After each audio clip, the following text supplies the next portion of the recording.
Hi all, నేను మీ అమ్మాయి Soni. Welcome to our channel. Title చూసారుగా, రుచికరమైన పాలకూర పప్పు ఎలా చేయాలో చూసేద్దాం.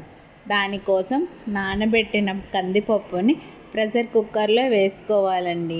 ఆ తర్వాత ముందుగానే తరిగిన పాలకూర, ముందుగానే తరిగిన ఆనియన్స్, పచ్చిమిర్చి, చిటికెడు పసుపు, 1 స్పూన్ ఆయిల్, తగినంత నీరు కొంచెం తక్కువగానే వేసుకోవాలండి. మనకు ఆల్రెడీ ఆకుకూరలో వాటర్ ఉంటుంది కదా.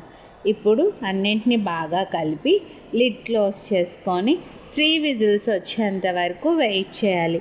3 విజిల్స్ వచ్చాక మనం లిడ్ ఓపెన్ చేసి 10 మినిట్స్ వెయిట్ చేయాలండి. లేకపోతే ప్రెషర్ ఉంటుంది కదా, ప్రెషర్ అంతా క్లియర్ అయిన తర్వాత మనం లిడ్ ఓపెన్ చేసి మన ఇంట్లో ఉండే కవ్వం ఏదైనా దాంతో పప్పుని బాగా స్మాష్ చేసుకోవాలి.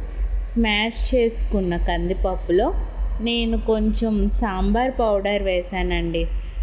టేస్ట్ కోసం మీకు నచ్చితే వేసుకోండి. కొంచెం కారం, ఉప్పు తగినంత వేసుకున్న తర్వాత ఆల్రెడీ నానబెట్టిన చింతపండు రసాన్ని కూడా వేసి అన్నింటినీ బాగా కలిపి మళ్ళీ స్టవ్ ఆన్ చేసి ఒక 5 మినిట్స్ వేడి చేసుకోవాలండి.